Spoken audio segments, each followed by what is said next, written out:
नमस्कार, आप देख रहे हैं न्यूज 24 में हूं रवि ठाकुर। सुबह के 10 बज रहे हैं और बुलेटिन की शुरुआत करते हैं बड़ी खबर से। नोटबंदी से मचे हाहाकार के बीच आज से शीतकालीन सत्र शुरू हो रहा है और इस सत्र के हंगामेदार रहने के आसार हैं। 500 और 1000 के पुराने नोट बंद किए जाने के फैसले के बाद विपक्ष ने मोदी सरकार पर हमला बोल दिया है। हम आपको 3 तस्वीरें दिखा रहे हैं कैसे संसद में नोटबंदी पर मोर्चाबंदी हो रही है। सड़क पर उतरकर आज ममता बनर्जी मार्च निकालेंगी और राष्ट्रपति से मिलेंगी और पूरा देश आज 8वें दिन भी कतार में खड़ा है, चाहे वो एटीएम हो या फिर बैंक। लोग आज भी लंबी लंबी कतारें लगाकर अपने पैसे लेने का और पैसे बदलने का इंतजार कर रहे हैं। तो आज नोटबंदी पर जहां सियासी संग्राम भी होने वाला है, संसद में शीतकालीन सत्र का आज पहला दिन है। चलिए इस खबर पर और ज्यादा जानकारी के लिए सीधा रुख करते हैं हमारे एसोसिएट एडिटर संजीव त्रिवेदी का। संजीव, आज विंटर सेशन का पहला दिन है। जाहिर सी बात है विपक्ष ने साफ कर दिया है और यह भी कह दिया है कि किस तरह से वो सरकार के खिलाफ जाएंगे। संजीव की तरफ हम रुख करेंगे, लेकिन उससे पहले आपको बता दें कि विपक्षी दलों का आरोप है कि सरकार ने बिना पूरी तैयारी के ही नोटबंदी का फैसला कर लिया, जिसकी वजह से आम जनता लाइन में है। अब आप देख रहे हो पूरे हिंदुस्तान के अंदर त्राहिमाम मच्छी पड़ी है। अभी तक हमारा नंबर नहीं आया। पब्लिक इतनी परेशान है पैसों की वजह से। नोटबंदी के फैसले को आज 8वां दिन है और देश लाइन में खड़ा है। सरकार के एक आपात फैसले ने लोगों को कतार में ला खड़ा किया है। इस हाहाकार के बीच आज से शीतकालीन सत्र की शुरुआत हो रही है। एक तरफ सरकार के नोटबंदी का फैसला है और दूसरी तरफ सरकार के फैसले के तरीके का विरोध, यानी सत्र में काम कम और हंगामे के आसार ज्यादा नजर आ रहे हैं, जिसकी शुरुआती झलक आज ही देखने को मिल सकती है, क्योंकि दोनों ने नोटबंदी पर तैयारियां पूरी कर ली हैं। हमारा स्टैंड है कि जो गरीब कमजोर लोग हैं, चाहे वो किसान हो, सेल्फ एम्प्लॉयड लोग हो, मजदूर हो, हमारी जो महिलाएं हैं, बहनें हो हैं, उनको जो भी कष्ट हो रहा है उसको आप जल्दी से जल्दी रिलीव कीजिए। माननीय प्रधानमंत्री जी ने सभी पार्टियों से निवेदन किया है, राष्ट्र हित के और जन कल्याण के हित में जो मुद्दे हैं वो सारी मुद्दे उठाए और उसमें चर्चा करें। नोटबंदी के फैसले के बाद देश की सियासत में भूचाल आ गया है। दोस्ती में दरारें पड़ी हैं। सरकार में शामिल शिवसेना ने नोटबंदी पर मोदी का नारा लगाना बंद कर दिया है और ममता बनर्जी के साथ खड़ी है। ममता बनर्जी सरकार के फैसले के खिलाफ आज मार्च निकालेंगी, जिसमें कई विपक्षी पार्टियों के शामिल होने की खबर है। आज शिवसेना ने भी समर्थन का ऐलान कर दिया है, लेकिन इस मार्च से कांग्रेस और आप पार्टी ने खुद को अलग कर लिया है। देखिए, हम लोग पूरा ब्लैक मनी का खिलाफ और आदमी है देश का, लेकिन ब्लैक मनी का नाम पे जैसा पब्लिक को, आम जनता को, जैसा आम आदमी को जैसे दुखी हो रहा है, आम आदमी को जैसा तकलीफ उठा रहा है, आम आदमी को जैसा हैरास कर रहा है, हम इन लोगों को खिलाफ में है। इसके लिए 99% को आप क्यों गलती समझ रहा है? तो इसी के लिए हमारी जो कार्रवाई है जनता के लिए हम करेंगे। देखिए, ये बात सही है कि ममता जी की तरफ से उद्धव ठाकरे जी के साथ बातचीत हो रही है, चल रही है, लेकिन ये कोई सत्ताधारी पार्टी या विरोधी पार्टी का कोई मामला नहीं है। ये देश की जनता का मामला है।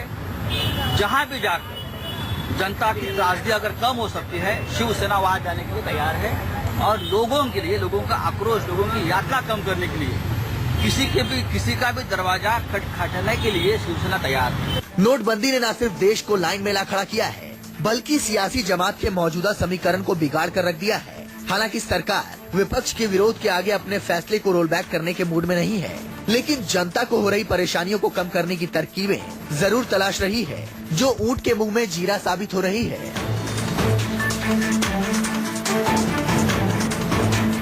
राहत देने के लिए मंगलवार को सरकार फिर एक नई तरकीब लेकर सामने आई है। नोट बदलने में हो रही धांधली को रोकने के लिए अब ठप्पा लगाया जा रहा है।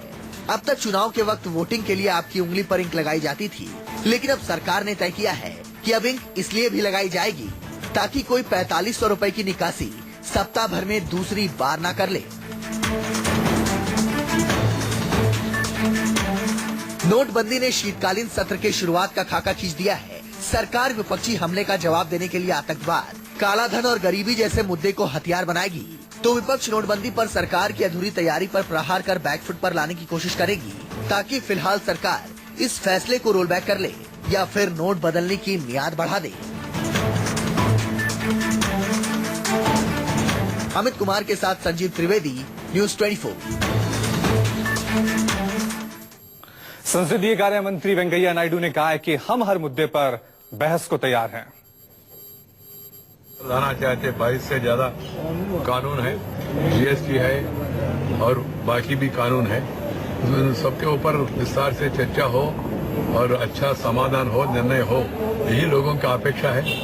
और साथ ही साथ जो काला धन बाहर लाने के लिए जो ऐतिहासिक प्रयास प्रधानमंत्री ने शुरू किया, उसका संदर्भ में और भी कुछ कदम उठाना चाहिए। कैसा काला धन अन्य इलाके में है, उसको बाहर लाने के लिए क्या क्या उपाय है, वो उपाय भी सदन चर्चा करे और सरकार को बताए, तो सरकार उस दिशा में आगे बढ़ेंगे।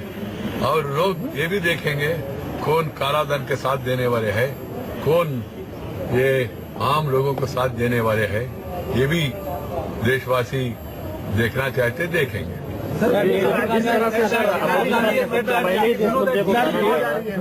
चर्चा चाहती है। ये सरकार किसी विषय के बारे में चर्चा के लिए तैयार है, हर एक विषय के लिए चर्चा के लिए तैयार है।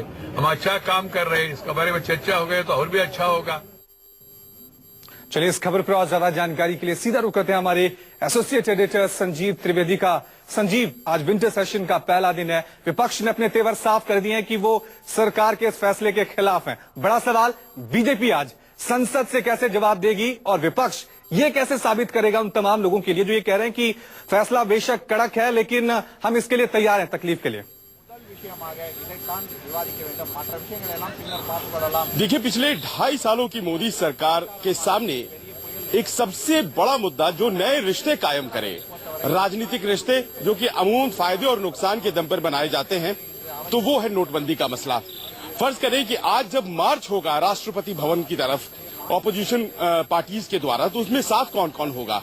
शिवसेना, जिसकी आप कल्पना नहीं कर सकते थे कि वो एनडीए को छोड़ करके यूपीए के दल या यूं कहें कि विपक्ष के दलों के साथ सामने आएगा। अलावा इसके आप देखिए कि वाम दलों ने आखिर स्वीकार कर लिया है कि तृणमूल कांग्रेस के साथ मिलकर वो सरकार का विरोध करेंगे। एक नया रिश्ता कायम हो रहा है। तो तमाम ऐसे पक्ष आज सामने आ रहे हैं इस एक अहम मुद्दे को लेकर, और ऐसे में जाहिर तौर पर सरकार के लिए एक बहुत बड़ी चुनौती है। सरकार बहस के लिए तैयार है, लेकिन क्या सिर्फ बहस से काम चलने वाला है? और ये अपने आप में एक ऐसा सवाल है जिसने कहीं न कहीं विपक्ष को ऊर्जा भी दे दी है। 22 सिटिंग्स का ये अपने आप में एक छोटा सा शीत सत्र है, लेकिन कहा यही जा रहा है कि यह बहुत ही मुश्किल साबित होने वाला है, क्योंकि तुरंत बाद इसके चुनाव है और साथ ही साथ जीएसटी का एक बहुत अहम मसला है जो सरकार हल करना चाहती थी। 10 बिल जो पेश होने हैं उसमें से 3 बिल तो जीएसटी के हैं, लेकिन सब कुछ ऐसा लगता है लंबित हो गया है और सवाल नोटबंदी का सामना है। विपक्ष की कोशिश की सरकार की जबरदस्त घेरेबंदी की जाए। जी बहुत बहुत शुक्रिया संजीव इस तमाम जानकारी के लिए। नोटबंदी का आज 8वां दिन है, लेकिन लोगों को कतार के कष्ट से राहत मिलती हुई नहीं दिख रही है। सुबह से ही लोग लाइनों के बाहर लग जाते हैं, आज भी हालात बदलते हुए नजर नहीं आ रहे हैं। एटीएम में तकनीकी दिक्कतें खत्म नहीं हो रही हैं, कहीं कैश जल्दी खत्म हो जाता है और लोग लाइन में लगे रह जाते हैं।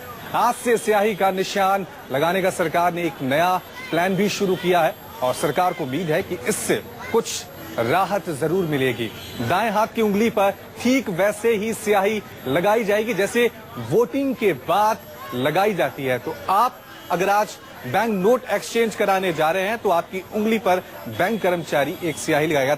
ये इसलिए किया जा रहा है ताकि जो लोग बार बार नोट बदलने के लिए आ रहे हैं या काले धन को व्हाइट मनी बदलने के लिए आ रहे हैं, इसलिए ये सारा फैसला किया जा रहा है ताकि इस तरह से हड़बड़ी ना मचे।